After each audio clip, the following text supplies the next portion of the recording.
Welcome to the Boneyard with Steve Robertson. As always, I am your good friend and host, Steve Robertson, here on the Hump Day edition of the Yard. It's one of those things, too. It's almost like being out for Christmas break.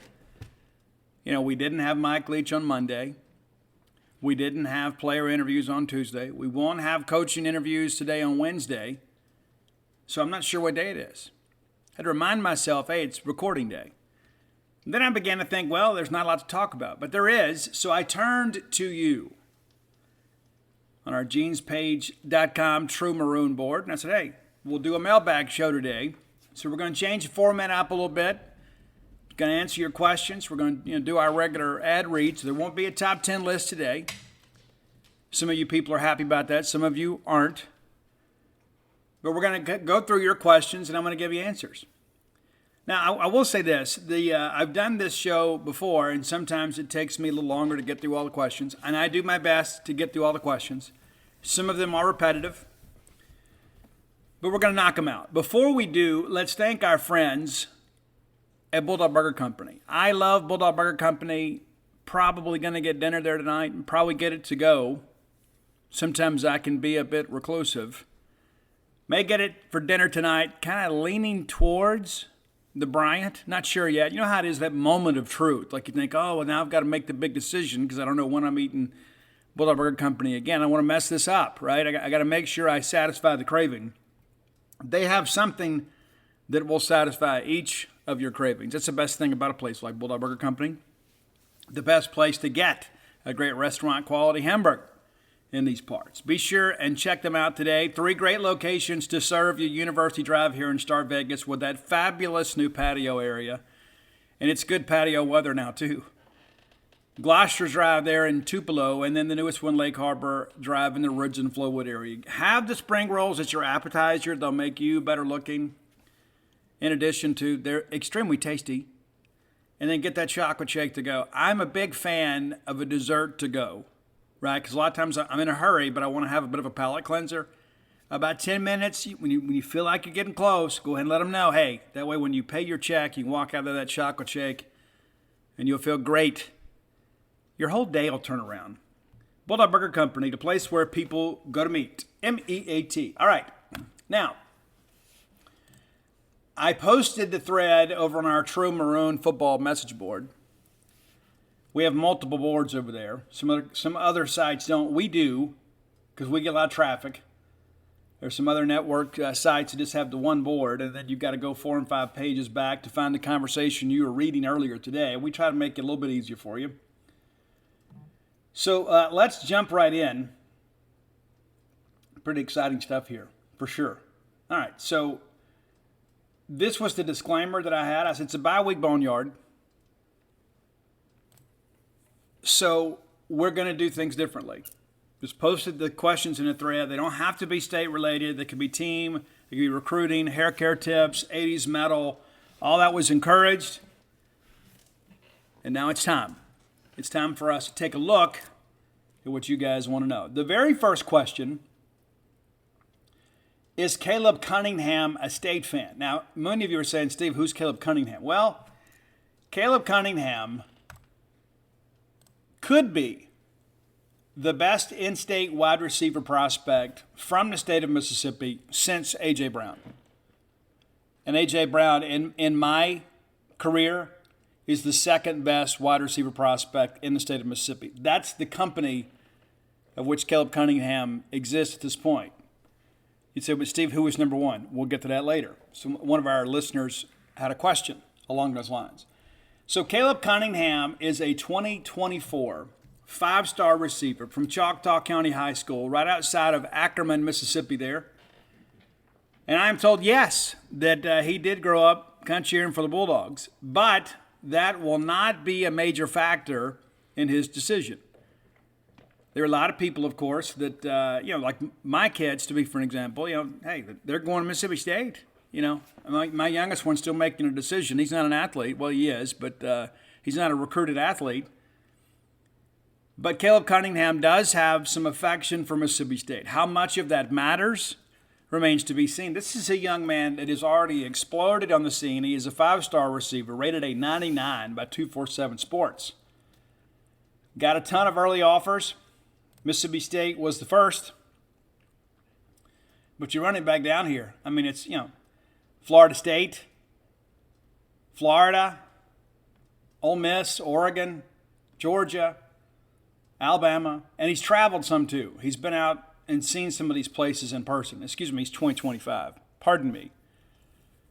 But he's already a five-star kid, and 247 Sports has him ranked 99.48. Now, that'll fluctuate a little bit, but currently rated as the number 2 wide receiver in the country.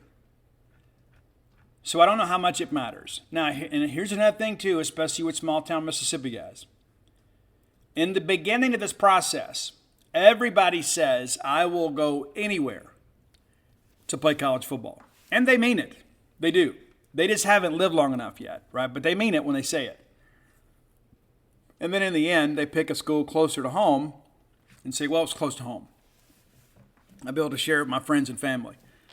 Because what happens, the reality of that commitment sometimes doesn't really, weigh on your shoulders until it's time to go. I mean, we dealt with that with DeCarlos Nicholson last year. It's easy to be committed to Kentucky or to Oregon, in Percy Lewis's case, during the spring months. It's easy. It's easy to be committed during the summer. And then all of a sudden you get into the season and you're playing football and it's like all of a sudden, wait a minute, I got to pack up and leave and go all the way across the country here in a couple weeks. Reality sets in. Maybe I need to reach back out to Coach McBath. Maybe I need to talk to Coach Miller. Maybe I don't want to go that far away from home. Especially if you've got friends or a girlfriend or, you've got a relationship perhaps that you're not ready to maybe put through the rigors of a long-distance relationship. I get it. So, we'll see. We've got a long time to kind of watch young Mr. Cunningham. And you'd like to think that with Mississippi State's offense, we'd be a factor. We'll see. All right, next question. Do you think the air raid as we run it now will work against competent defenses long term? Okay, the answer to that question is yes. However, in order for us to take the next step and chase the elite defenses in this conference, I think you got to be a little more innovative. And I think you don't need me to tell you some of the things you see yourself. And this is in no way a criticism of current players. But I think what you saw with Bryce Young last week against Mississippi State is an example of what a more mobile quarterback can open up for you in an offense like this. Now, Alabama doesn't run the air raid, but how many times were they able to, buy time? Because at some point the coverage breaks down, right? When you've got that mobile quarterback, it really puts a lot of pressure on the secondary. When you got a guy that can get outside and buy himself some time and allow guys to work back, I think that is the evolution. You look at what Kyler Murray had done with the Cardinals, right? And he's playing for Cliff Kingsbury, a disciple of the air raid offense. And so I think, if we continue to do what we've done, we'll continue to be a 7-8 win team. I'm not content with that, and I know most of you aren't either. I'm not happy just going to bowl games. Now, back in the 80s, it was different. I just give me a bowl game anywhere. Just give me a winning season, right? But I think in order for us to really compete and challenge in the West and potentially go to Atlanta and New Year's Six, stuff like that, I think we have to be more mobile at quarterback. Now, some of you will interpret that as me being critical of Will Rogers, and I'm not. I'm not being critical of Will. He's never been a dual-threat quarterback. He fits what Mike Leach has always done. However, with teams running, a 3-2-6 type scheme, you got to have more speed on the field. You do. You get more people at times that are out in coverage, and so you got to do some things, I think, that bring some advantage. So if we run it now, will it work against a competent defense? Yes. Will it work against elite defenses? I don't think so. All right, can you do a quick list of how you think the class will finish up? Well, that's a great question, and I don't know that I've got a great answer. So I'll share with you what I believe will happen in many respects. If you look at what State has right now, and there's work being done here, so don't think like somebody's here to get me.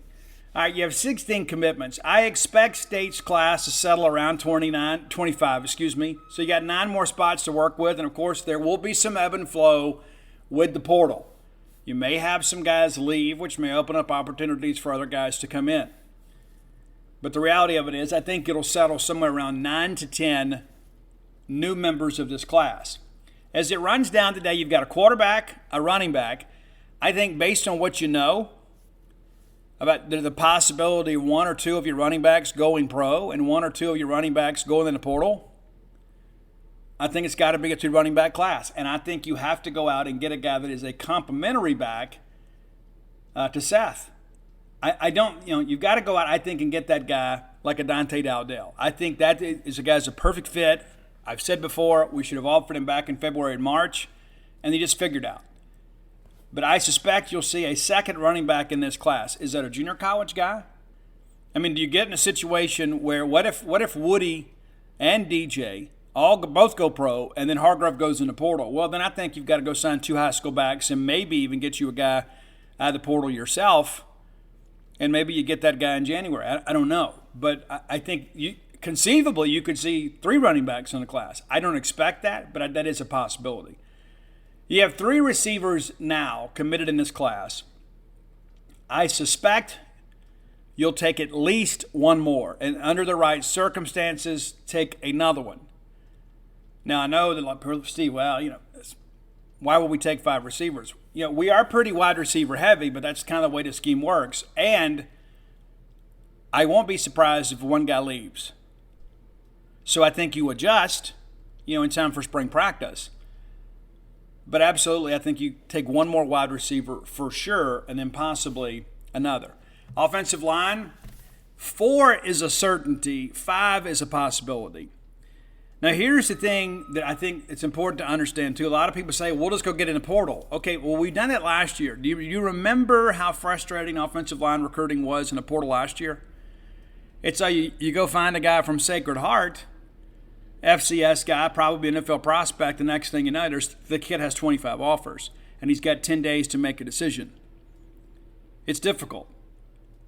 Now, if there is a guy out there that has a connection to Mississippi or a connection to Mississippi State or connection to our staff, then absolutely you pursue that. But when you consider what we have coming back, I think it's going to be very difficult for us to get an offensive lineman that can contribute. I think you can always go get a body, right? And you're just basically paying for a walk-on. But look at last year, State lost both tackles. And you couldn't get a tackle in the portal. You are one of 14 SEC schools with 2 starting tackle spots open, and you couldn't get an offensive tackle. Now, does that say something about the staff? Maybe. But I think it says more about the portal and the fact that what happens is those guys at premium positions are going to have a lot of options. And I think Mississippi State maybe doesn't move the needle with some of those guys. So I feel confident you'll get one more, and maybe a junior college guy, maybe.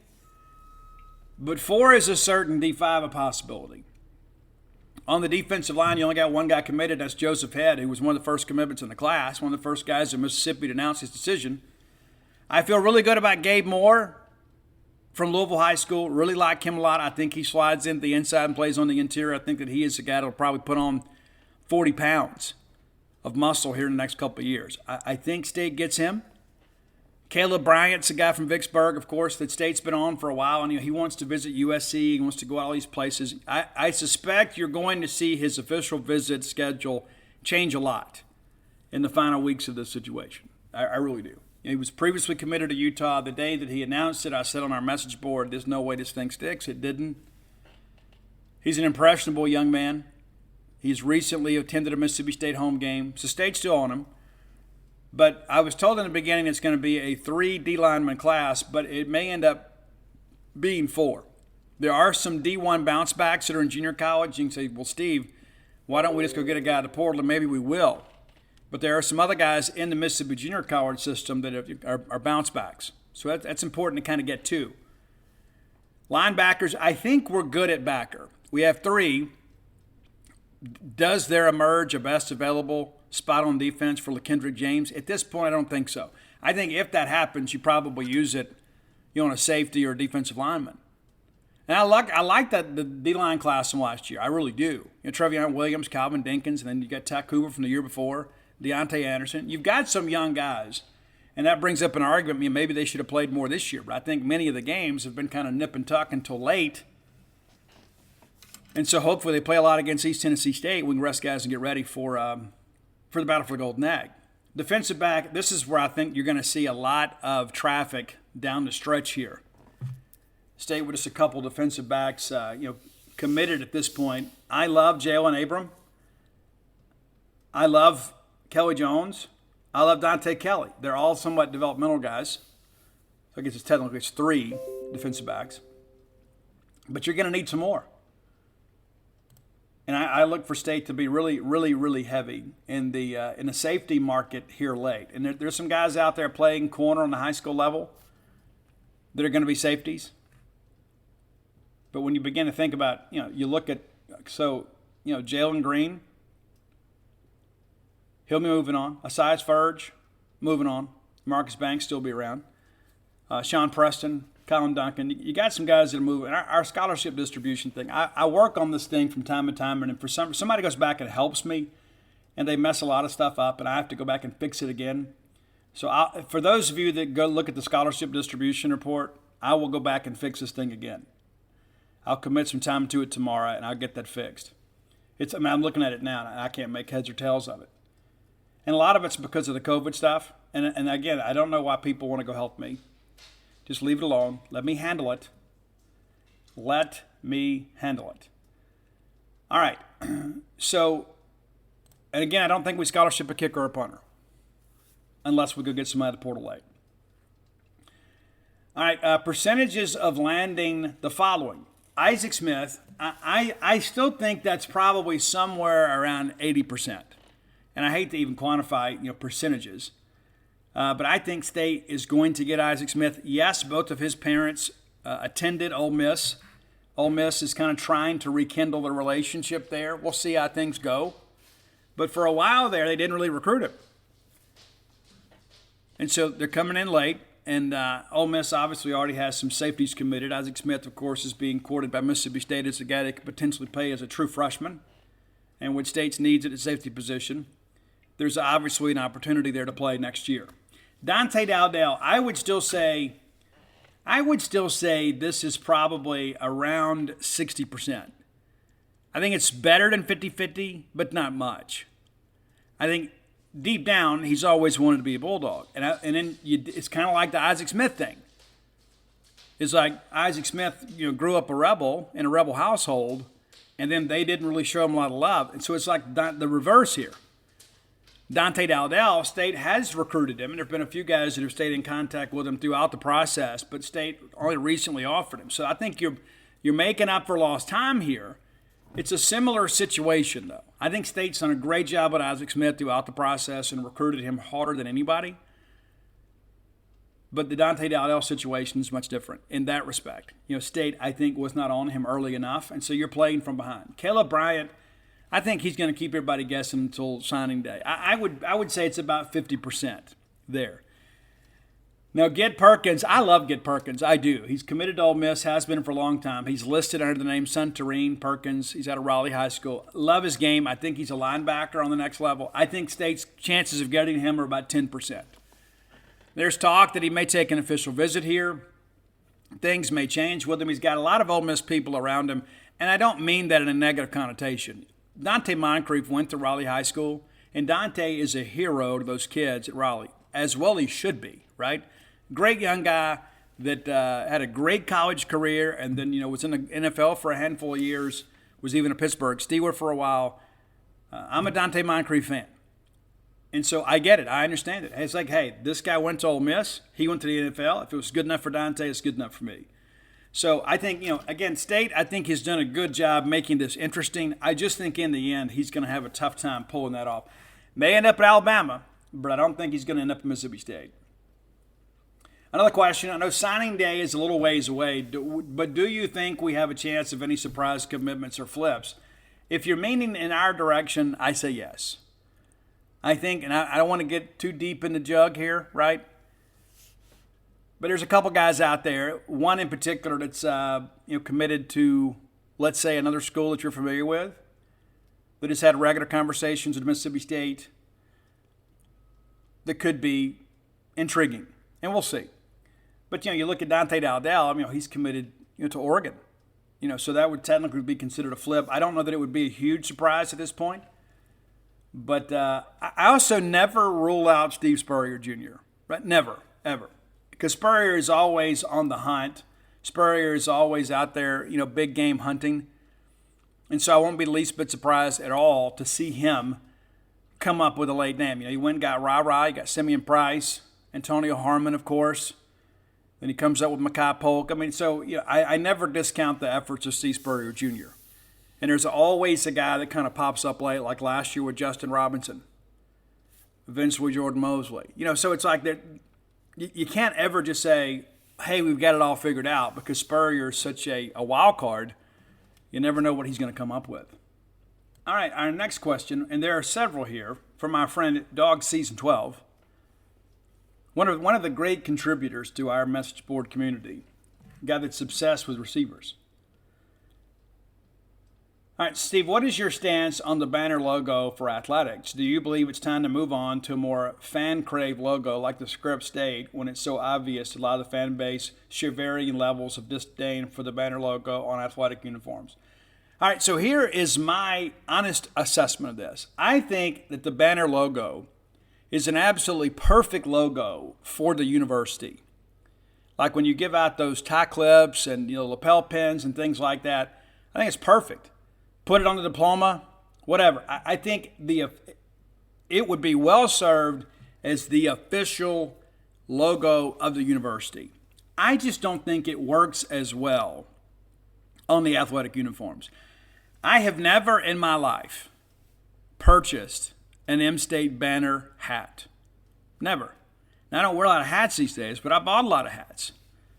Now, when my boys are picking out hats, let them pick out their own stuff. But when I was wearing caps, I've always gone with a trusty M over S, or I'll find one that says State or Dogs on it. I like the script State thing, but I've never bought an M-State banner hat. And this is a guy that, if I look around here, I probably got, 40 or 50 hats, and none of them have an M-State banner on them, with one exception. I think it's one that somebody gave me at a speaking engagement. That's it. So I think it is perfect, very distinguished, clean-looking logo for the university. I think it looks great on a lapel pin. I do. I think it's great. I think it looks great at a formal dinner. I just think athletics should be fun. I like the script State. I'm not married to it. I like the interlocking MSU. I do. But I think my honest opinion is, I think you got to make something that's young and fun for recruits. Now, some people would say, Steve, if we muddy the water then our branding is somewhat, cloudy. And I think if you do a good job with it, and you brand yourself, even if you change your logo up a little bit, that's good. I think you want to be the cool school. I think that's what works.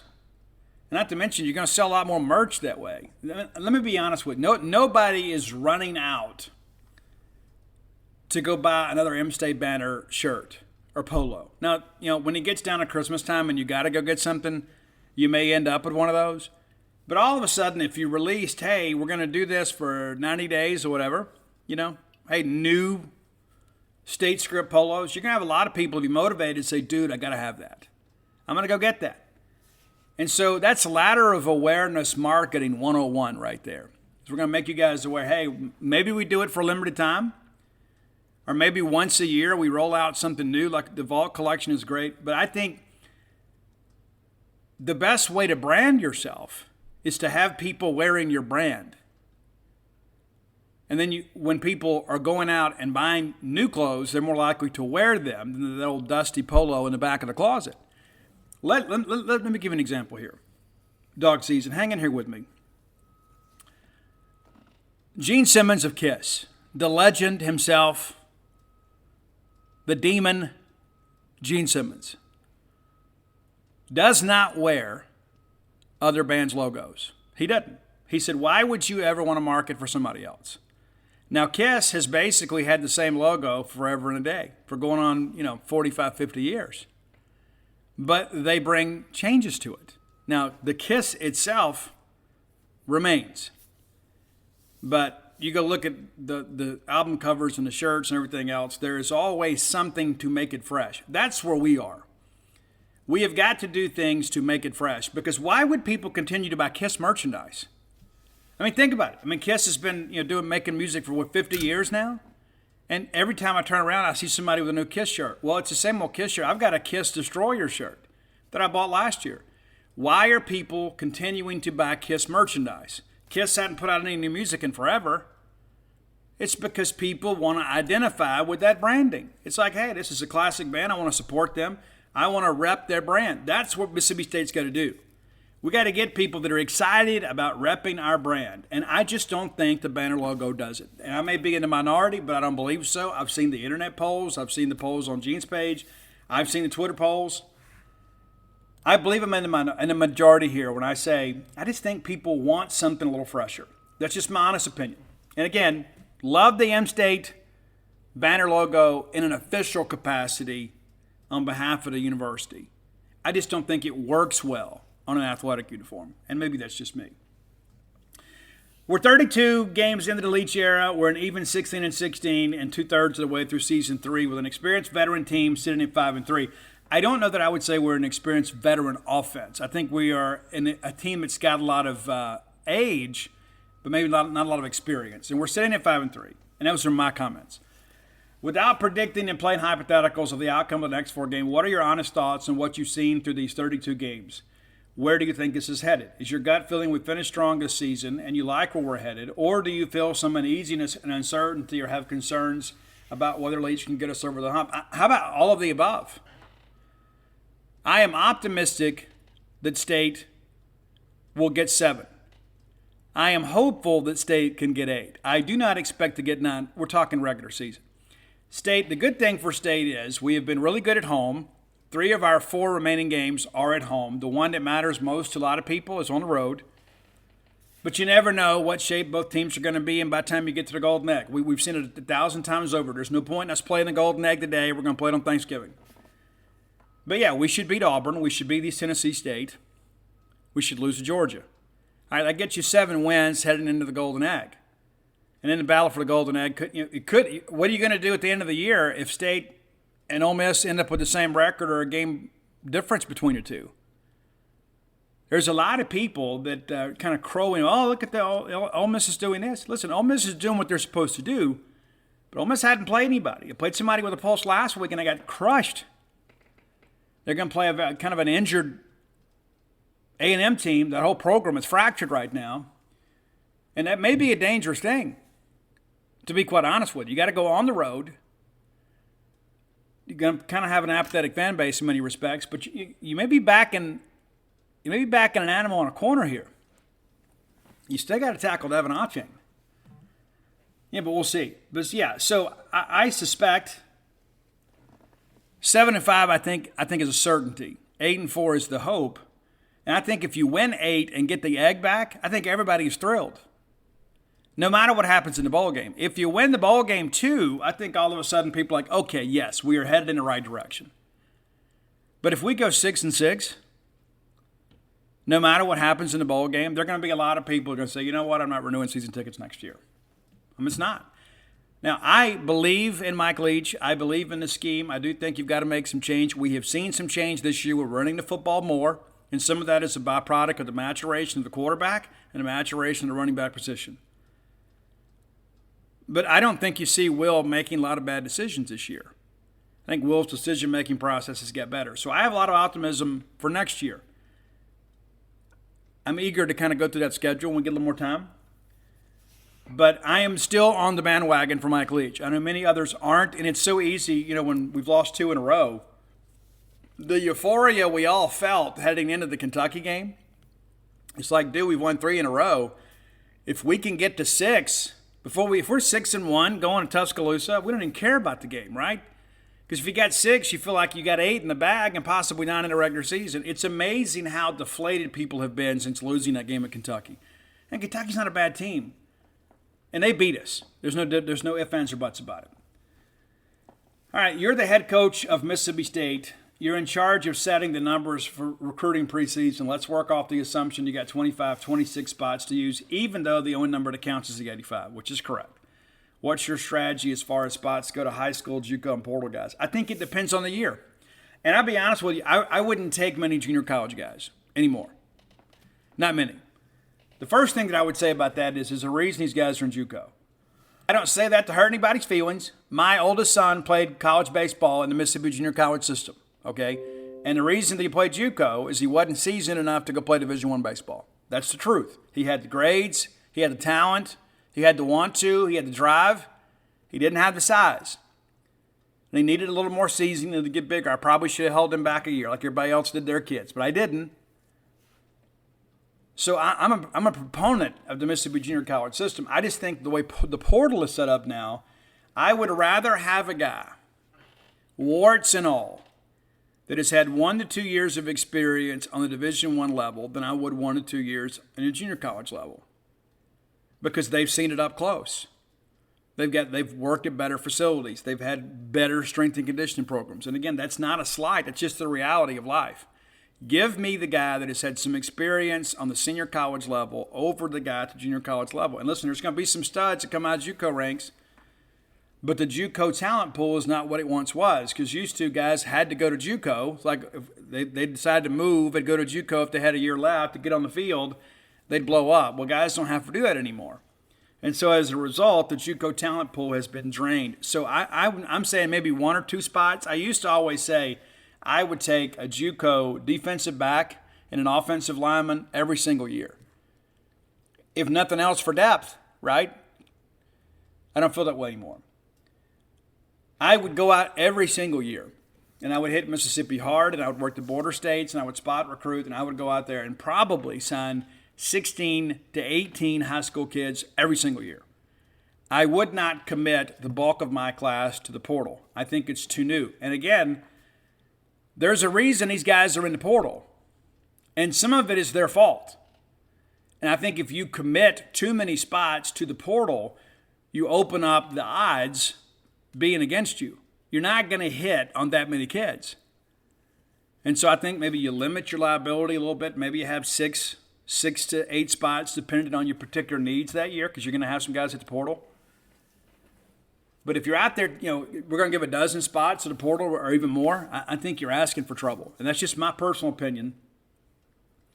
So I think it's good to go. But my personal opinion is that's what I would do. And again, it changes a little bit every year, but I would never go wholesale in the portal. And that's not a shot at anybody else. I just don't think that's sustainable. All right, let's thank our friend Blair Chandler at closewithblair.com. If you're unfamiliar with Blair, let me let you know. Blair is a great guy, doing a great job for a lot of people. Been in the mortgage business a long time. Blair is my friend, your friend. He is your friend in the mortgage industry. You can visit him today at closewithblair.com. And kind of acquaint yourself with what he does. That's CLOSE with Blair, BLAIR.com.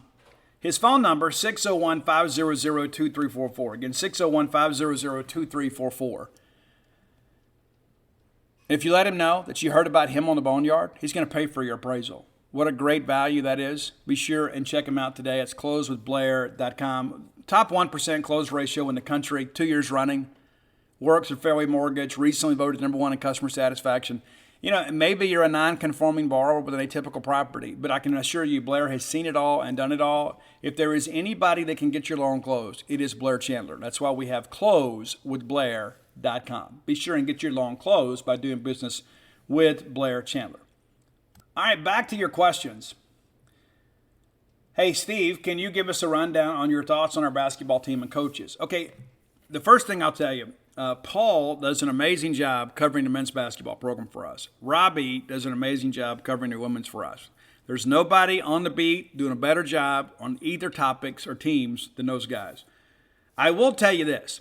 Based on my interactions with both Chris Jans and Sam Purcell, I am excited. I think their level of energy is infectious. And Sam is a little more rah-rah than Chris, right, than Coach Jans. I think we're in good hands. I don't know that we could have made better hires on either side. So I am very excited about the year.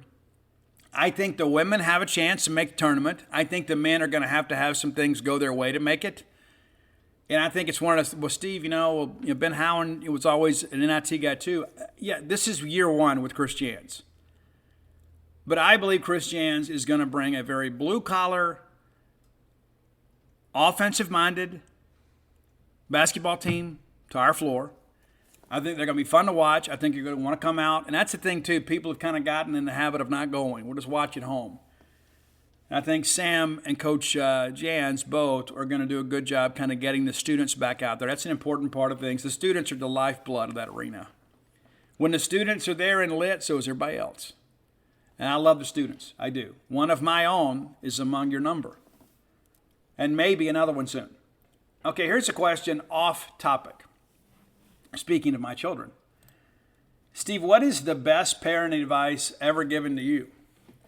I'm going to answer this in twofold. I'm going to give you some parenting advice that I offered my children, and I'll give you the best that's been given to me.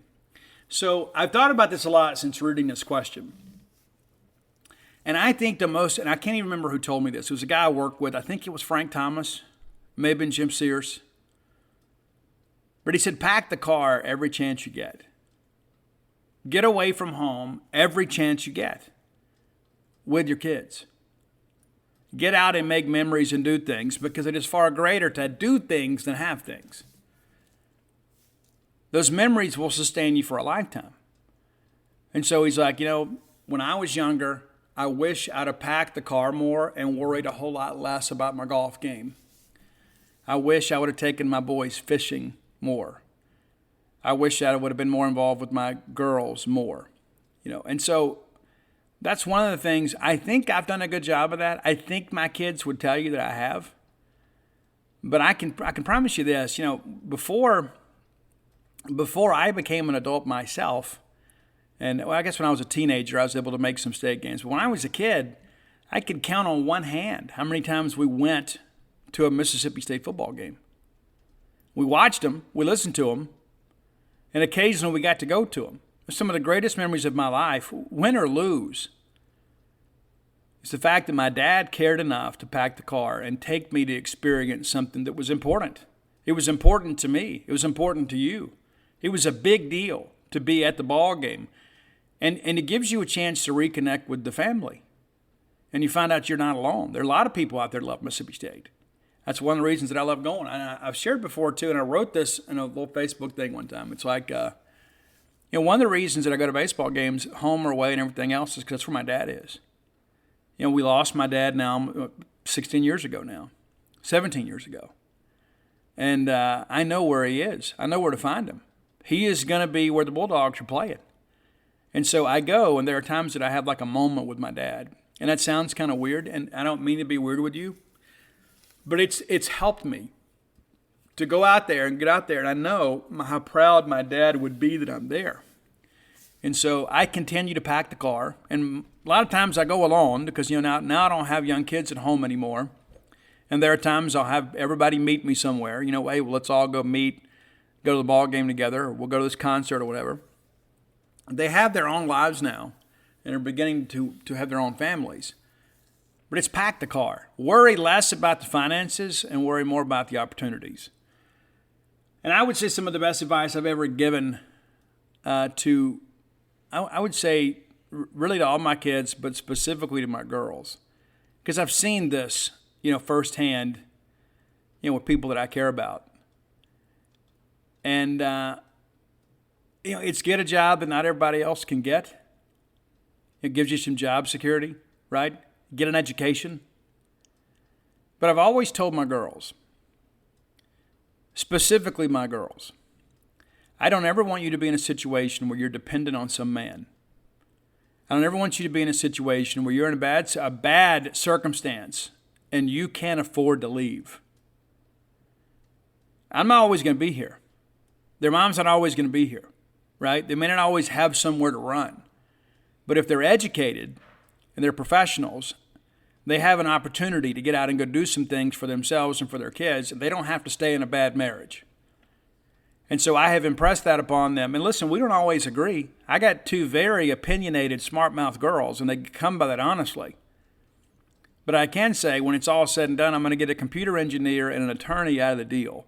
And so I don't have to worry about my grandchildren being in a bad situation one day, because their mothers will be able to leave and take care of them and have a decent, comfortable living and not have to go marry some other dude for survival.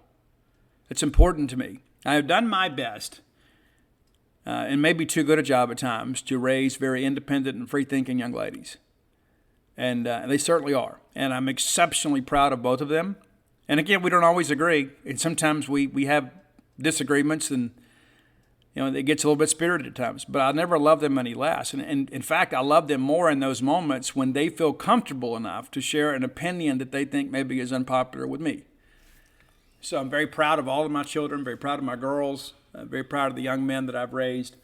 But that's the best advice that I can give really to anybody, is educate yourself and make yourself so incredibly employable that you will never have to be dependent on somebody else. All right, someday I'd like to hear how you think NIL is going to play out for college sports in general and for Mississippi State specifically. In its current form, NIL is going to be an absolute disaster. It already is. It started out very well intended. It is an absolute disaster now. And I can tell you this. There's a lot of people out there that's like, oh, everybody's got to get something. That's not true. I mean, you're really only talking, honestly, you're only talking about a handful of guys. And then you got to ask yourself, do I get enough juice for the squeeze? Is it worth the investment to go out here and have the NIL collective? And, of course, there's been some changes. Now there can be a little more communication between the collective and the university. The university still can't broker deals, even though some have, and they should be sanctioned for that. I don't think you can plead ignorance in any of that. But the reality of it is I think the NIL is still an evolving process. I think in some respects we probably should have some type of a collective bargaining agreement, because you've got multiple lawsuits out there right now about NIL, and some people want back pay and that sort of stuff, even though NIL wasn't around. How far are we going to go back? We're going to go back to the beginning of time, right? That's what we're going to do. Hey, this wasn't around when I played, so give me some money. I didn't take care of myself. I didn't get enough education. I'm not working in my field. Give me some money. With life and things evolve, right? If you are just going to write checks, I'll take one too. I could put it to good use. I'd probably give it to the NIL collective. I'd probably give it to the Bulldog Initiative. Let somebody else get something out of it. But, I don't think NIL in its current form long-term is good for Mississippi State because, number one, we have a smaller fan base. And I'm going to say this, and it probably hurts some feelings. We got a stingy fan base, too. It's true. It's true. Now, we have some people out there that are very charitable. We have some big money people. I think about Richard Atkerson and Mickey Holloman and people like that. I mean, they've done a tremendous job becoming successful business people and have been very charitable when it comes to Mississippi State. A lot of what we have today are because of individuals like them. But I mean, how many people? I look and of course you never trust this, but the numbers that are out there, it's like that Ole Miss has almost twice as many people signed up for their collective than we do. And one thing I'll say, I will give Ole Miss people some credit for. They're not afraid to get involved. Good, bad, or indifferent, legal or illegal, they're not afraid to get involved. But this is a legal way for people to be involved. And we got people sometimes, too, it's like, we don't want to come to the game. Well, Steve, it's going to cost me, a tank of gas and some nachos. I don't want to come to the game. Well, I got season tickets. I'm not coming. I got season tickets for basketball, but I don't want to come because whatever reason. And so I think the NIL, because of the fact that we do have some fan apathy, we have some people that are very much against NIL. I was against NIL, too, initially. And then when it was explained to me that, hey, you're going to be able to sell your shirt and that kind of stuff, little did I know that people were going to be out there brokering, six-figure deals. And maybe it's naive of me to believe that way, but I think in its current format, it's not good for State. We've got to find a way, I think, to have a level playing field. I mean, the days of amateur athletics are essentially over. Okay, did the NCAA leave in place the rule that will set schools sign over 25? if they were still below the 85 limit. It seems like the transfer portal could really turn things upside down if a school has a max exodus of players and are only limited to 25 signees. You're no longer limited. And we had the quote one-time exception, right, to let everybody oversign to account for those transfer losses. Well, the losses are going to continue to come, right? So the only smart thing to do is we'll say, hey, we're going to waive the 25 annual limit. As long as you're at 85 on reporting day, you're good. We probably should have done that long ago. And one of the reasons that we put in the 25 limit was to prevent attrition, but to also create a little parity. Because back in the day, before you had scholarship limitations, Alabama would go out and sign everybody to keep other players. They'd go sign them to keep them away from Auburn and Tennessee and Mississippi State, and they'd go out and sign a bunch of quarterbacks, turn them into linebackers and running backs, and then you'd be stuck over there. But yeah, you're good now. You just got to be 85. Here is a question a little bit off the beaten path. My son Riley loves candy corn and says most people do too. I disagree with the passion. Is candy corn the worst Halloween candy? And if not, what's the worst? It's not the worst. I like candy corn occasionally. Matter of fact, I ate a small bag of candy corn last night as I watched Netflix, as I was drifting off to sleep. I don't think it's the worst. What I think is the worst is like the Almond Joy and the Mounds family, all that coconut stuff. I don't like the texture. I don't like the taste. I don't eat coconut cake. I don't like it. I didn't choose this life. It chose me. Me and coconut just don't get along. I can drink the coconut milk type stuff. Having to hire a new employee sometimes is the absolute worst, right? We've all been there. If you've got your own small business, you're trusting your livelihood. You're trusting your baby, your blood, sweat, and tears with somebody perhaps you don't know very well. That's why you got to be 100% certain you have access to the best qualified candidates available. You got to check out LinkedIn Jobs. LinkedIn Jobs helps find the right people for your team faster and for free. How cool is that? There have been times in the past I've made hiring decisions when I was desperate for an employee. It's been nice to have had a partner to help me screen through some of this and make sure that I get people that fit the specific skill set I'm looking for. It's so easy to go make a free ad today at LinkedIn. Maybe you should. And then add your job and the purple hashtag hiring frame to your LinkedIn profile to spread the word you're hiring. Simple tools like screening questions make it much easier to focus on candidates with just the right skills and experience so you can quickly prioritize who you'd like to actually meet, interview, and ultimately hire. It's important to have the right team. It's why every small business rates LinkedIn Jobs #1 in delivering quality hires versus their leading competitors. LinkedIn Jobs helps you find the qualified candidates you want to talk to faster than ever before. Post your job for free at linkedin.com/boneyard. That's linkedin.com/boneyard to post your job for free. Some terms and conditions may apply. Tired of long waits and rushed care at the ER and urgent care clinic?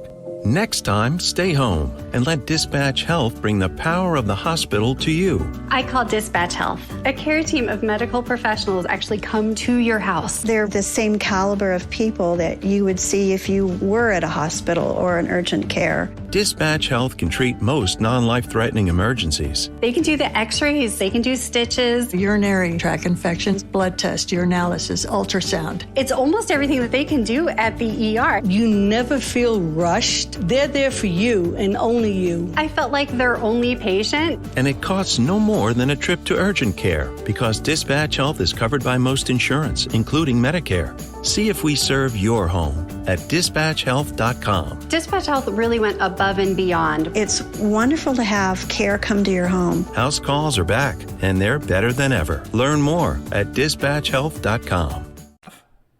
But I can't eat the candy. And it seemed every time that I went to when I was a kid and I went trick-or-treating, and you went to that one house or that one family that was always kind of standoffish, it's like they always bought like an Almond Joy or a Mounds, and they'd always put like 3 or 4 of them in your bag, and you knew they were just sticking it to you. You know what I'm saying? You go to your friend's house, they give you a couple fun-sized Snickers, which I think the fun-sized Snickers is the greatest Halloween candy of all. I don't know what it is about the fun-sized Snicker. It tastes better than a regular Snicker, and the original Snickers is outstanding. I don't know what they do to the Halloween fun-size Snickers. I don't. But it is vastly superior to the regular Snickers. And that's saying something. Let's see here. If you had to assign each SEC school an 80s metal or not band, which would it be? Well, I tell you what, I'm ready to pause the show. Let me take a couple notes here. I'll be right back. All right, let's have some fun. I took some time with this, so the show's going to be a little bit later, but here we go. I guess let's start on the east side. And some of these may hurt your feelings, and, that's okay. So Florida, I've got Florida's Bon Jovi, right? I love the big hits in Bon Jovi. I love the Tim Tebow years. I love the Fun and Gun. But it's not a very consistent catalog for Florida. Been a lot of up and down. I mean, you went out and hired Muschamp. You hired Jim McElwain. And it's like, you know what? Hey, a couple of good singles on those albums, but there's not a lot of girth in the catalog. So Florida, I got you, is Bon Jovi. Great. You've had some big moments, just not very consistent.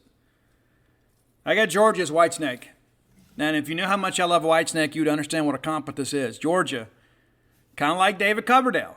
Dave had some big hits with Deep Purple.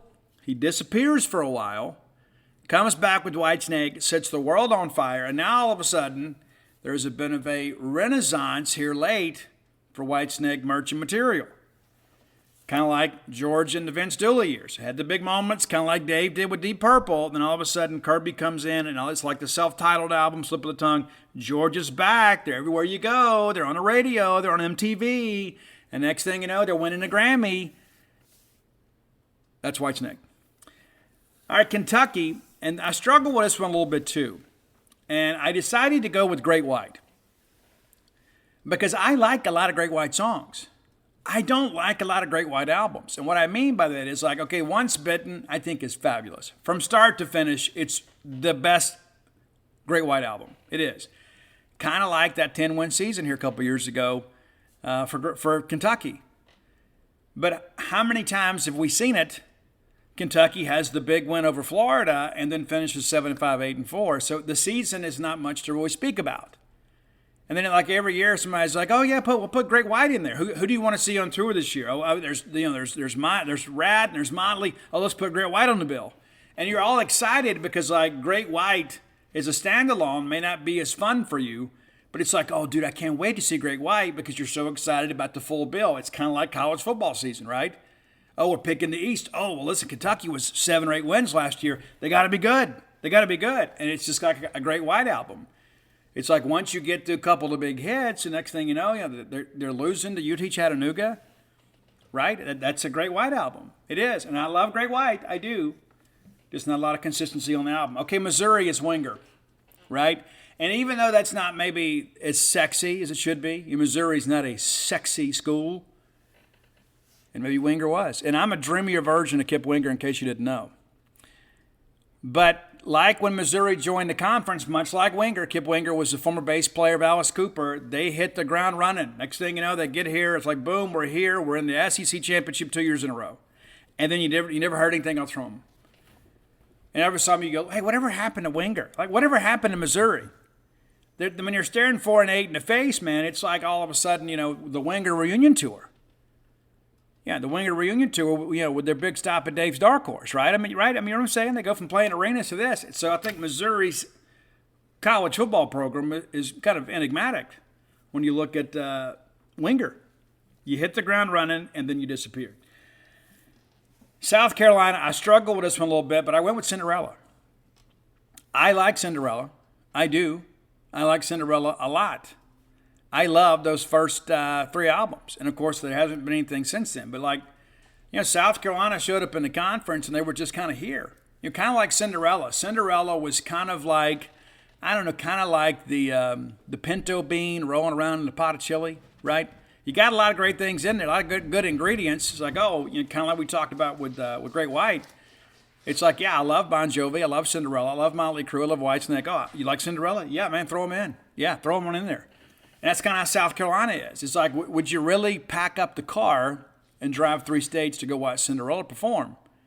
Well, probably not. But if they're playing in your neck of the woods, you'd go see the Tom Kiefer Band. So South Carolina right there.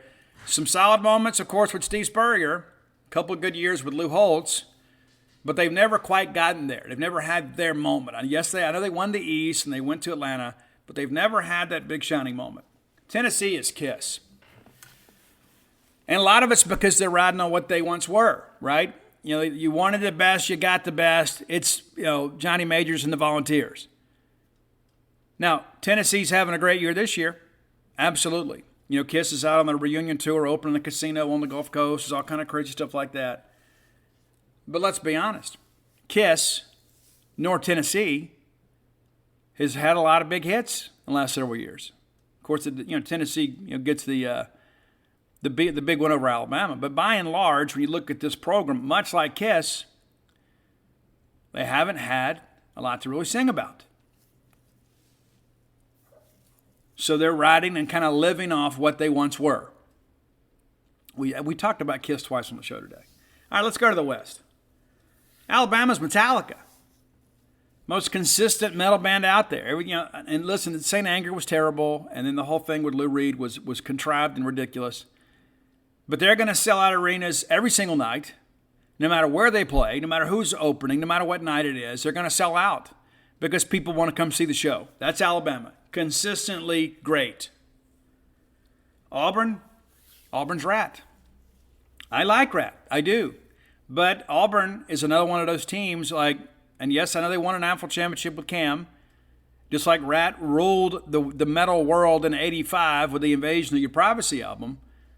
But then that's kind of it.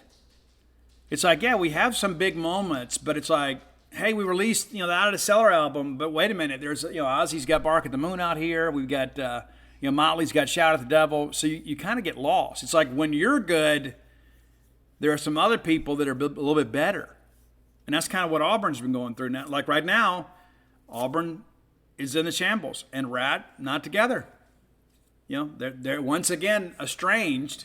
There was all this talk about getting together and doing one final album together with the original lineup minus Robin Crosby. Well, now that's out. Stupid. We can't figure it out and get in the studio for 6 weeks. You ain't got to go tour. Just get the fans what they want. Bobby, Steven, Juan, Warren. And I'm sure there's a lot of people on the Auburn side of things. They can give us what we want, get rid of Brian Harsin. I got Arkansas as Anthrax. Now, Arkansas and Anthrax doesn't fit on its face, right? That's how you look at it. Steve, come on. So I got Arkansas as Anthrax because when you think about the great slash bands or thrash bands, where does Anthrax is kind of behind Metallica, behind Megadeth, behind Slayer. And that's kind of how Arkansas is in the West. Like the best they can ever hope for is to be in the Big Four, but they're number 4 in the Big Four, right? Arkansas just can't seem to take that step because they're never going to be as good as Metallica. They're never going to be as good as Megadeth. They're not going to have the same loyal following as Slayer. So they're kind of capped right there. And LSU is Slayer because you walk out of Tiger Stadium and it's like, what just happened? What just happened to me? That's like going to a Slayer show. You put on Slayer, like you put on Rain and Blood or something, you're like, what am I listening to? Am I going to hell for listening to this? That's kind of how it is going to Death Valley. You go in there and it's like, you're up against some evil force. You got that Cajun voodoo working against you. It's true. And again, some of the most miserable experience I've ever had as a Mississippi State football fan has been in Tiger Stadium, where you go down there and you think, hey, we got a chance. And next thing you know, it's like the ground opens up and like this band of demons comes out. And the next thing you know, they're shooting like lasers out of their eyes. Our football players are going down. It's almost like the ground is cursed. All right, Texas A&M is poison for a lot of reasons, and I won't belabor all of them. But, Poison had their moments, but they never had the big moment. And someone said, but Steve, no, but you. Poison was not as good as Motley. Poison was not as good as Rat, not as good as Ozzy. I could rattle off probably 50 bands that were better. Poison was popular because all the girls thought that Brett and Cece and those guys were hot. They couldn't really play, but they were entertaining. And they were good looking. They were handsome. They put on a show. And so people went. And I guarantee to this day, there's people that still have that open up and say, cassette under their bed somewhere. It's true.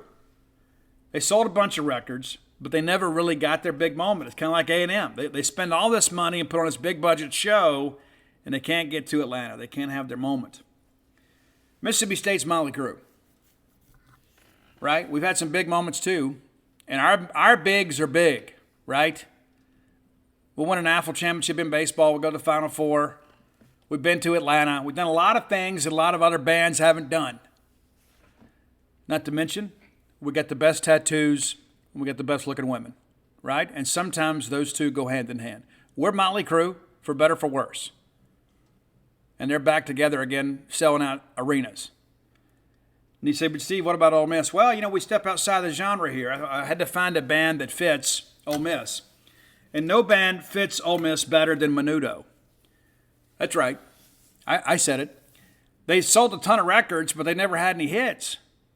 Not that anything that matters. And a lot of the hits they've had, what you'd consider hits, happen in another time or another country or whatever. And so it's like you look at this and it's like, but Steve, Menudo won, the Dunkel House Index Award, much like Ole Miss did. That's exactly my point. It's these obscure little rating things. Oh, we won a national championship. Menudo wins, the hottest, contrived Latin American band put together by somebody from Puerto Rico. I mean, it's like there's these obscure little titles. But Ole Miss is Menudo. Sold a bunch of records, don't have any hits. How about that? And that's where we are. And not to mention, Ricky Martin was part of Menudo, and they will not shut up about that, right? It's just like, Archie Manning played at Ole Miss, and they will not shut up about that. So there's a lot of parallels between Ole Miss and Menudo. So the next time you put on your Menudo cassette, think of Ole Miss, because that's their parallel in the music word. All right, let's take some time now and thank our friends at Campus Bookmart. I love Campus Bookmart. You will too, if you don't already. Go by and check them out today. You'll be glad you did. Campus Bookmart, a Starkvillian institution, doing a great job for a great fan base, selling great merchandise at a great price. The Bully Shop completely renovated. Go by and check them out today. If you can't make it to town, visit them on the World Wide Web at campusbookmart.net. And by being a loyal Boneyard listener, we'll give you a phrase that pays, and that is BSR, which gets you free shipping on all orders over $75. Over $75 with the holidays coming up. You and I both know you're probably going to spend in the hundreds, so we can save you a little cash there on the shipping. Be sure and check that out today. Campusbookmart.net, promo code BSR. All right, move on to the next question here. That was fun, right? Best high school football player you've ever seen. That's Jeffrey Simmons on the defensive side of the football. On the offensive side, it'd be DeAndre Brown, who I think was the most talented receiver I've ever covered in person. Seen some good guys at some All-American games, but DeAndre Brown had a special blend of skill and size and speed. Same things with Jeffrey Simmons. I did see Leonard Fournette. I would put him slightly behind those guys. Had DeAndre Brown not gotten injured, I think he would have had a very productive NFL career. I still hear from him from time to time, which is great. He's a great young man. Rank your top favorite SEC campuses to visit for any sport. I really like Georgia. I think Georgia's really nice. I think Auburn is really good. Let me think here for a second. Tennessee is nice. I think Neyland is dated and looks old. And there's probably a lot that could be done with that stadium with a pressure washer and some want to. I think the campus is absolutely beautiful. Kentucky as a campus is nice, even though the football facility is not great. We'll be headed back up there this spring for baseball. I think Alabama's overrated. I think College Station's overrated. Yeah, I would say Georgia number 1, Auburn 2, Tennessee 3, Kentucky 4, and I do like the LSU campus. I don't like going to games there because we typically lose, but I do like the campus. Sundog says, is DJ a high enough draft pick to leave for the NFL? I don't think so, but he has some obligations now. He may really see it differently than we do. Deep threat receiver, why are guys having trouble getting space? I think they are getting space. I just think that we're struggling to get them to football, and at times they're struggling to catch a football. I think we are getting separation. The drops of what's hurt us, not a lack of separation. I do think we struggled to get open against Kentucky, which surprised me. Am I mistaken? But it seems part of our O-line problem is we have offensive guards playing offensive tackle due to not having SEC quality offensive tackles on the team. Ordinarily, I would agree, but we've actually played pretty well on the offensive line this year. And, of course, Nick Jones is not your prototypical tackle. He's not Charles Cross, but, Alabama's Alabama. But, we give up 3 sacks against them, and I think most of that pressure, one of it came off right tackle. 2 of them did, and one right at the middle. I don't know that our tackles have really failed us this year. Update on Locke this fall. Does he have good mobility to my Braden Locke? Could he move to second team? I don't think he's going to overtake Sawyer Robertson. Why aren't we seeing backup quarterbacks progressing? I don't know that we're not. I don't know that's a fair question. Because we haven't seen him, really. We hadn't seen him since we left camp. I remain concerned if Will goes down, we don't have a guy ready to step up. Is that a fair concern? It absolutely is a fair concern because I don't think either of those guys are ready. What does the future look like for the Scripps State logo becoming the primary football helmet logo? I don't think it'll be the primary football helmet logo. I do think it'll be maybe a one-off each year. And I think it'll be on the baseball jerseys a lot. Is there a chance the video of the horrible call Saturday make it to conference headquarters? 100% guarantee that will happen. It's probably already happened. They usually get that together on Monday. I think it goes in on Tuesday. Will it ever do anything? Here's what I think it will help. I don't think there will ever be sweeping change to SEC officiating, which I think is terrible. It's absolutely terrible. But I think when you gripe after you get shafted like State did against Alabama, and I thought the officiating was bad for both teams in the Kentucky game. It's like they had predetermined we're going to call a bunch of pre-snap penalties, and they were sticklers about that. But I think what's got to happen here is I heard somebody say recently, the chances of there being any meaningful change in officiating is rare because I don't think the coaches and schools will work together. Because we got shafted against Alabama, and we were going to lose the game either way. But there were a lot of plays that were not calls made, and I may do an article on that tomorrow. We got time, right? We don't have an opponent preview. But it's like if you told all the SEC coaches, okay, we'll give you an ice cream cone today or $50 on Wednesday, well, they're going to take the ice cream cone. Even though the $50 would be better and you could buy 50 ice cream cones. It's like, well, give me what happens now. Because teams like Arkansas and Ole Miss and Texas A&M, Mississippi State are all kind of similarly situated. So what's bad for them is good for us. So why would we want to go help those guys? I think in order to bring meaningful change, people have got to work together and put some pressure on the league. Elvis Dog says, I'll throw in some music questions. Do you think Ticketmaster is the Dr. Evil of affording live concerts? Now, I have for a long time, and I give Pearl Jam way back in the 90s for kind of taking a stand because Ticketmaster was gouging people. Why are 70s and 80s bands still in demand for shows? I'll tell you why. And I'm so glad you asked the question, Elvis. It's because people like me. Because for years and years and years, we had to be parents first, right? We had to stay home. We had to go to ball games.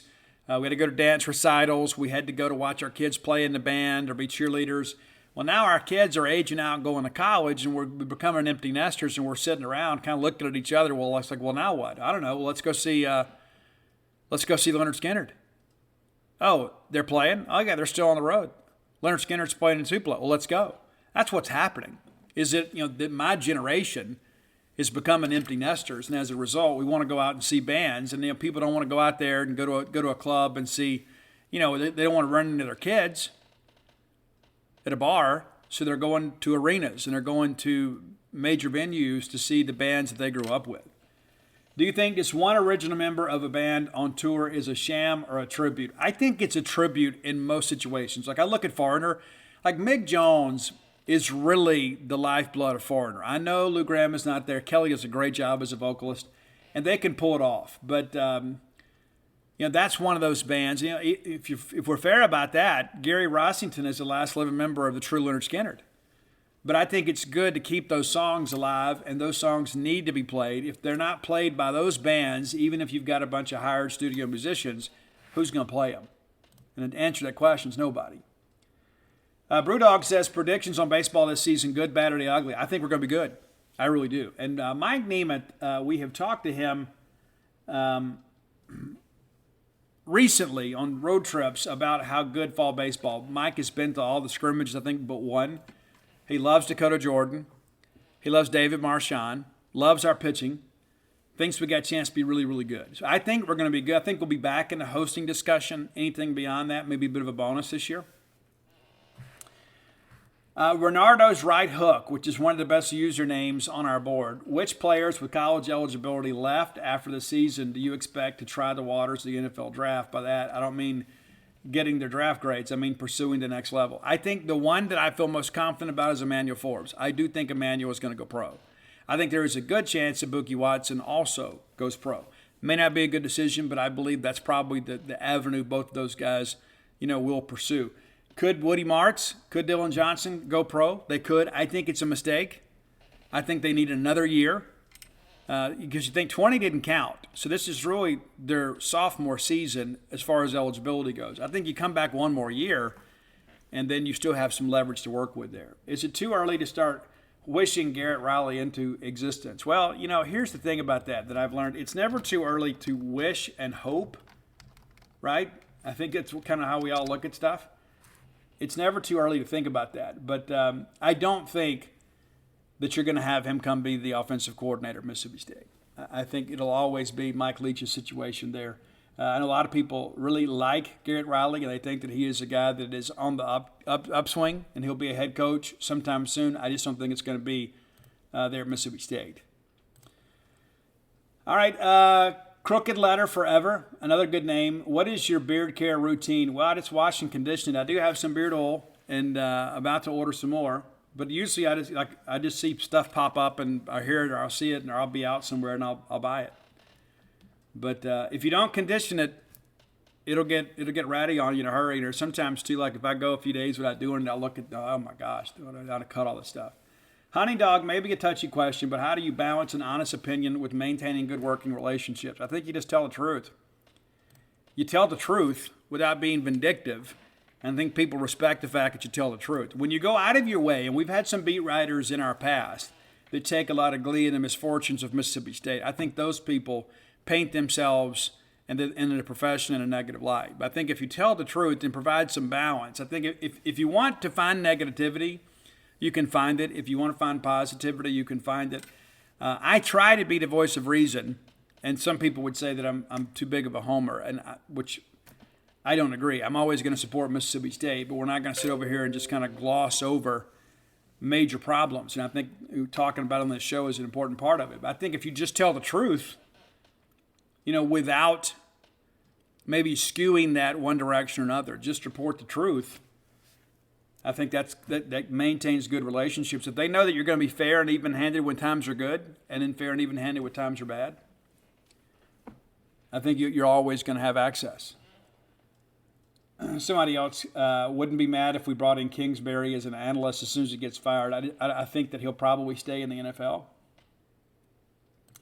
Let's see here. All right, do you think Leach is 100% safe in 2024 if we finish 7-5 this year? I think so. But here's the deal. I think it's one of those deals, too. Number one, you've had the most difficult schedule in the country, according to some people. I think if you get to 8-4, there's no question. I think if you get to 7-5 this year and you lose the egg, I think there's going to be a lot more pressure heading into 2024.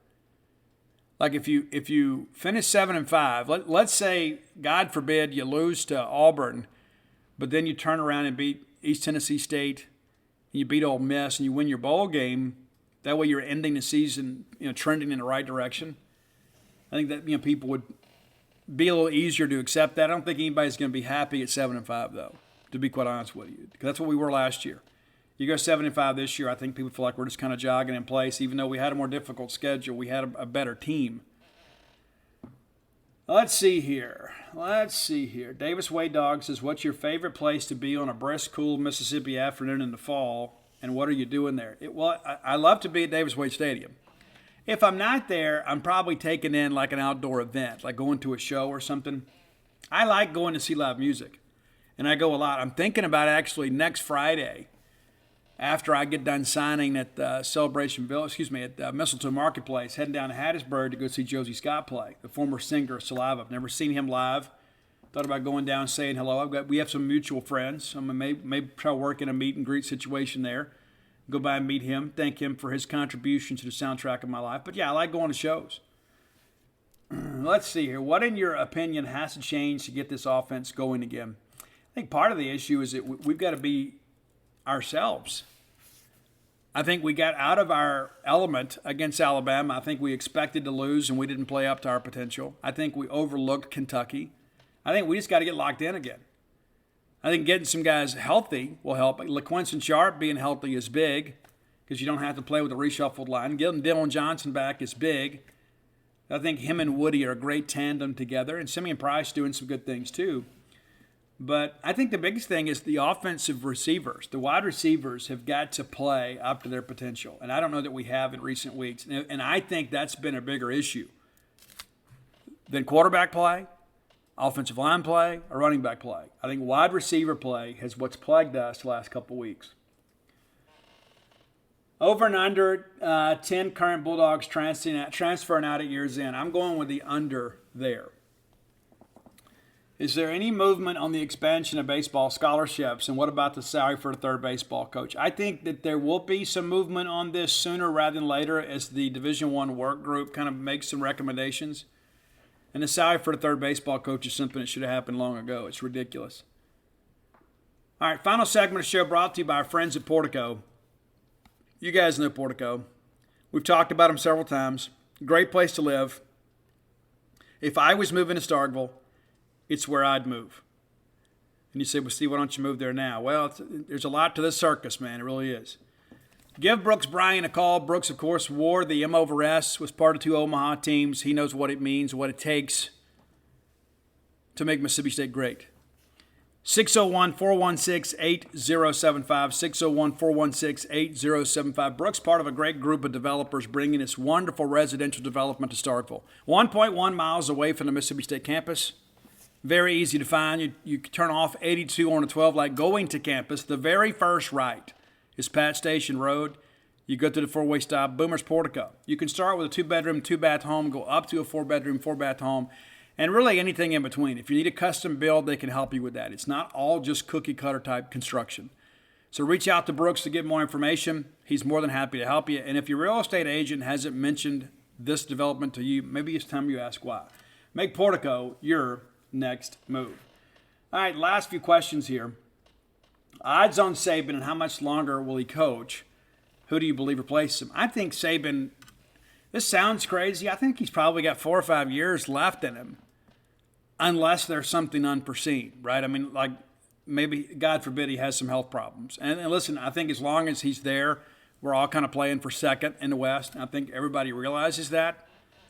So when he leaves, you'll have more parity in the West, which, for teams like us and Arkansas and A&M and Ole Miss, it's a good thing. LSU could beat Alabama this year. It's not as great an Alabama team as we've seen.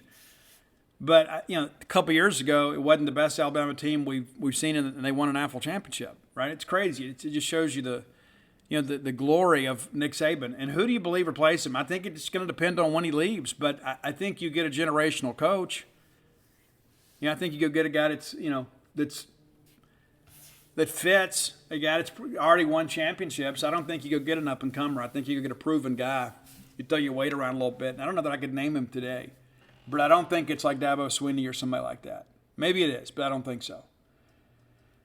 I hope he has a long and illustrious career in the NFL, but when he's done playing, do you think Will Rogers would get into coaching? I absolutely do. He's head coach potential in my mind and could take MSU a long way. Will Rogers is an extremely intelligent young man. Extremely. And it's not just with decision-making and kind of getting guys better. Will is a guy that is a leader. The guys respect him, and they'll tell you he's a dog in the huddle. I think Will would be an outstanding coach, and not just on the high school level. I think Will is a guy that would be able to do it on the college level. And maybe he breaks in as a GA and becomes a quarterback's coach and then an OC. I do think Will Rogers will be a college football coach at some point. MSU Dog Fan 1 says, how can we fix DL recruiting? As the top, at the top, here we go. In the past few years, going out of state have really showed up in this year's average to below average DL performance. I don't think we've been below average. I think we've been average. But I don't think DL recruiting has been bad. What I will say is we have not been able to go land difference makers. Now, part of the problem with that is this state hasn't produced a Fletcher Cox or a Chris Jones or a Jeffrey Simmons. And I think sometimes we look at the lens of that and we begin to think, oh, well, we're not doing well here. Well, let's take a quick look back here, if we can, just the last couple of years. At the 20, let's start with 2020. Even though that was a class ultimately signed by Joe Moorhead, we had 3 defensive linemen in that class. It's so interesting sometimes too how things just jump on you. You know what I mean? Like you're sitting here kind of working through this. It was actually 5 defensive linemen in that class, and let's take a look at who they are and how they've done. Jordan Davis was in that class. He's been injured. I think we've got our scholarship money out of Jordan, but I don't think he's played up to his potential. Jevin Banks, actually one of my favorite players in the class. He still has some progression to do, right? But Jevin Banks is beginning to be a regular 2-deeper, and I think his best football is ahead of him. Armandus Cooley transferred. Jamari Stewart was dismissed along with Trey Lawson. So you had 5 guys in the class, and only 2 of them remain on the roster. And I think that's where you're seeing some of these rotational issues, is because of the fact you don't have guys that have some seasoning on them that could be playing in between your starters and some of these young guys. All right, let's move to 2021. 3 defensive linemen signed in this class. And some dudes, right? And everybody struggled the entire year with defensive line recruiting. All right, so Trevon Marshall was signed. I never thought he was an SEC player. He's going to bulk up and slide inside. I just never thought he had the girth to carry the weight necessary to play as a 3 technique in this league. He wasn't explosive enough on the outside, so you slide him inside. Great young man, but that was an interesting take. And Ty Cooper, of course, was a top defensive lineman in the state. Deontay Anderson was an All-American. Was part of the All-American Bowl. And Deontay's got to get a little bit bigger. He flashed at times in traffic, and Ty Cooper's a guy, too, that his best football is ahead of him. But I would say that Deontay and Ty Cooper, I think both of those are great gets. It hadn't really shown yet, but I think the jury is still out on those guys. And then you look at the 2022 class.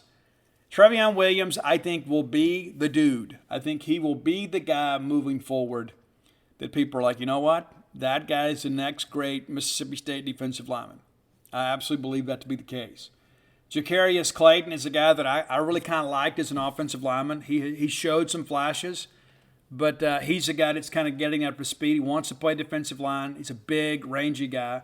Dontarie Russell has played some this year. He is an edge guy all the way, and he's explosive. A lot of people have some high expectations for him.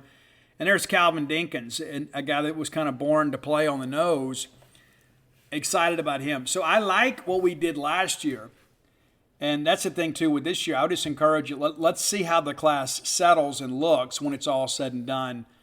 But, yeah, I think one of the things that helps us is we've got to be able to make sure that our state and our recruiting footprint are producing defensive linemen that I think are future NFL guys. And I don't know that we've done that in a few years. Well, let's see here.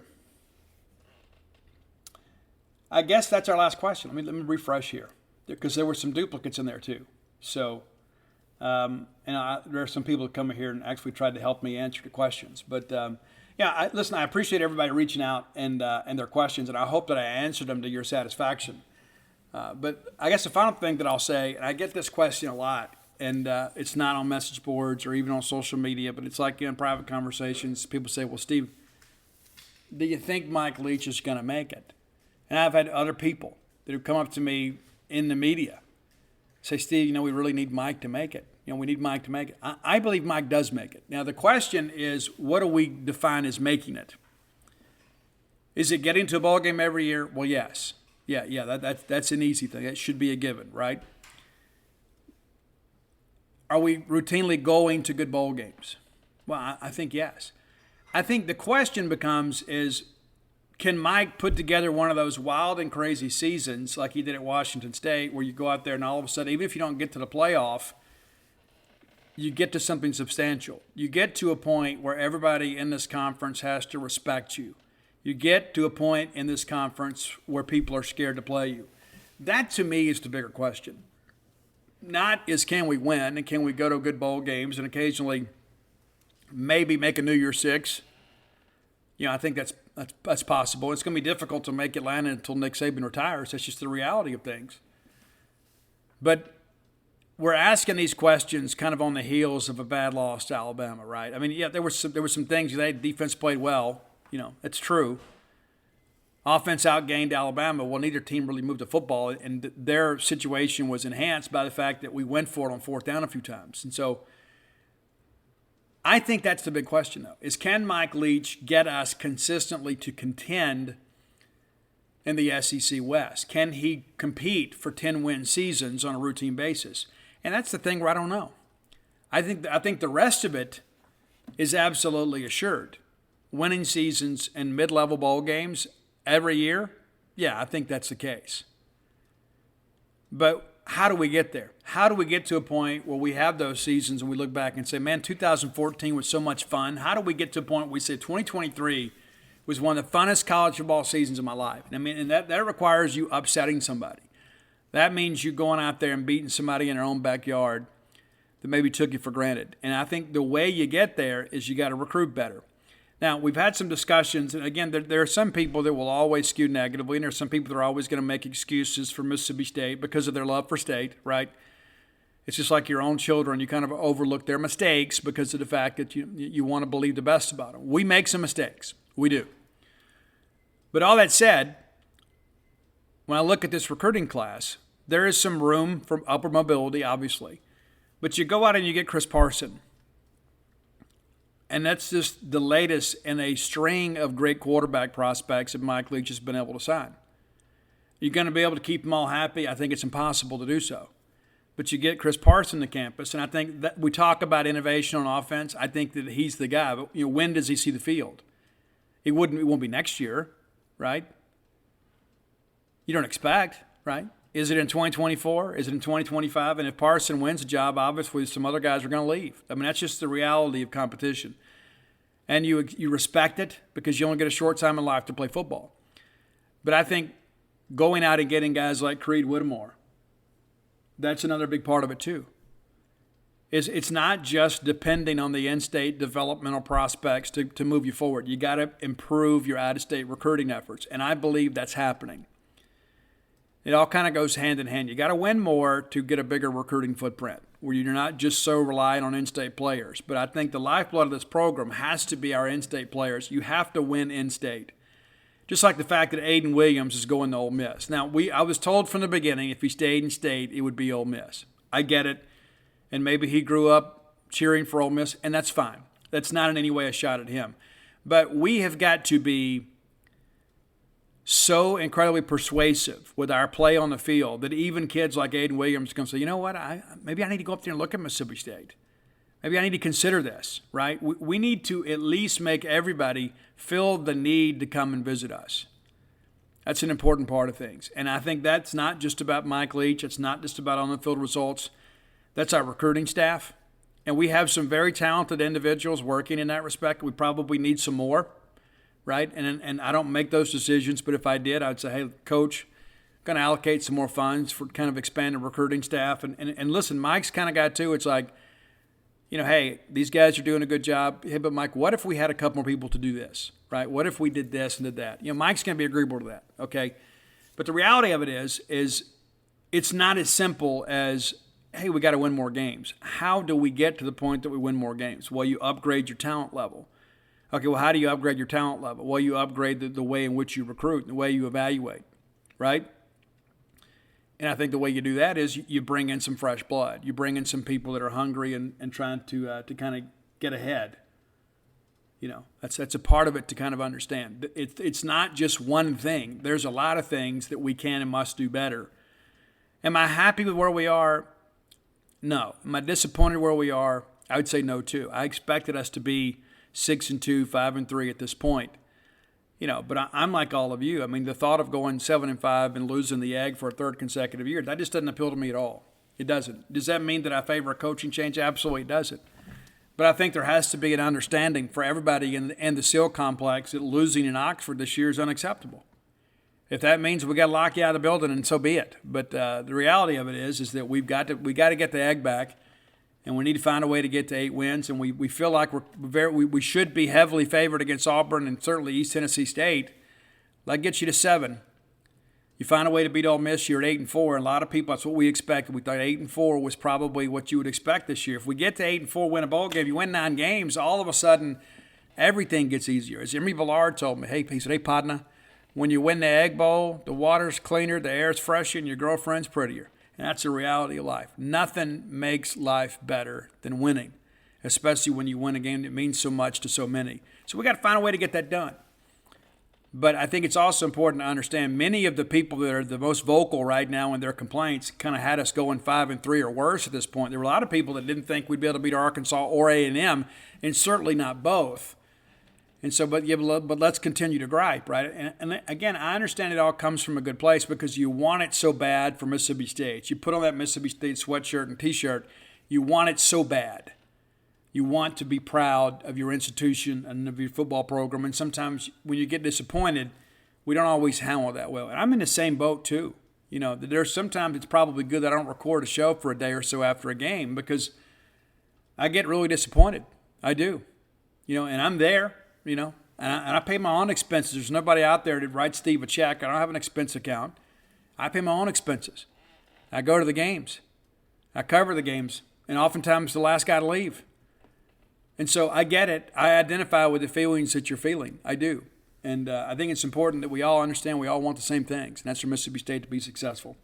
Got a word from my publisher today that Dogpile has really had a big run here as of late. I guess with the holidays coming along, you guys are saying, hey, we didn't get it last year for Christmas. We'll get it this year. Go to dogpilethebook.com, and you can get Dogpile. You can get Stark Villains. You can get Alpha Dogs, and you can get Flim Flam. From one place. You can get them signed. You can get them personalized. I'm happy to sign and do all that stuff for you. During the holidays, I'll be very, very busy. Let me give you a quick rundown here of some scheduling stuff. Real quick here, just so you know. All right, so Wednesday, let's see here. Yeah, Wednesday through Friday. It'll probably end up being Thursday through Friday. Maybe Wednesday, we'll see. I'll let you guys know. November 2nd through the 4th, Mistletoe Marketplace in Jackson. I won't stay late on Friday. Saturday, November the 5th, I am at Campus Book Mart from 1 to 4 before the Auburn game. Sunday, November 6th, that's going to be a noon to 3 deal at Book Mart and Cafe. That's a Christmas open house. Many of you will still be in town from the day before watching the Auburn game, which is a night game, thank the Lord. Friday, November 11th, I'm at the Unwind event downtown at Book Mart and Cafe. If you're unfamiliar with that, you can research that online. And then I'll be at the 120 Club Tuesday, November 15th. And then I'll be at the Starkville Touchdown Club Thursday, November 17th. So if you want to see me, you're going to have plenty of chances to see me here in the next few weeks. But again, things are really picking up. A lot of books being sold. Had a great couple days at Celebration Village. And we sold out of Flim Flam. When I left, they had 1 copy of Alpha Dogs, 1 copy of Villains left, and a couple of cases of Dogpile, and a handful of Bloomsville Leander, which you can find. You can order through Amazon or booksamillion.com, barnesandnoble.com, or through your local bookstore. Stark Villains gear always on sale at starkvillains.com. And again, I had somebody else tell me they just got their shirt in and they wore it and went out to Walmart, and like 2 people came up, dude, where'd you get that shirt? starkvillains.com. And if you know a Boneyard listener, I can tell you they may not have it on their Christmas list, but if you sent them that shirt or you bought them a shirt and put it under the tree, they'll be pretty excited when they get it. It's a great shirt. Again, that's starkvillains.com. You get T-shirt and hoodies. Maybe we work in some other products at some point too, right? I mean, like what if we had like, beanies or thongs maybe, right? I mean, right? Why can't we be like Kiss? Why can't we do it? Speedos. We'll just put the Starkville logo on everything. Why would we not, right? If you guys are willing to pay for it, we're willing to do it. No, but seriously, go to starkvillains.com, get those T-shirt and hoodies today. That's it for today. And listen, thanks so much for all your questions, and thanks for listening as always. I love each and every one of you, and I want you and your families to have the best of the holiday season. This is a difficult time for a lot of people, and a lot of people are estranged from their families. I'm a guy that's a bit of a loner at times too. I'm so social when I'm around you guys, but when I get home, I'm kind of by myself, and I kind of enjoy being by myself. There are a lot of people that are by themselves, and it's not really by choice. And there's issues with them and their family. Let me encourage you, and I'm going to do the same thing too. Let's be as kind to each other as we can be, right, during the holiday season. Let's really give the joy of the holiday season to each other. Let's be patient with each other. But remember, there are a lot of people out there that struggle with chemical dependency and alcoholism that use this time of year to really kind of dig down deep in their pit of despair, because again, maybe they're estranged from their family. So if you're one of those people, I was once just like you. Just like you. Sat at home, didn't want to be around people, felt ashamed. Let me tell you this. If you have one of those people in your life, in your family, let me encourage you, pick up the phone and just call. And even if they don't answer, just leave a message and say, hey, I love you. I don't talk to you as much as I'd like to. I don't see you as much as I'd like to, but I want you to know that I love you. And I'd love to see you this holiday season. If that means me coming to you or you coming to me, or maybe it's just something as simple as a FaceTime. I'd love to be able to see your face and be able to tell you that I love you. It's amazing how that stuff matters, because I can tell you there's so many people out there, so many people that don't think that anybody truly loves them. And maybe you can ensure that nobody in your life ever feels that way. Until next time, let's all live our lives in a way that will make more friends than enemies, and people can see a difference in the way we live. You can't get much for $5 these days. Unless you go to Wendy's for a $5 Biggie Bag. Get your choice of double stack, junior bacon cheeseburger, or crispy chicken BLT. Plus 4-piece nugs, fries, and a drink. All for just $5.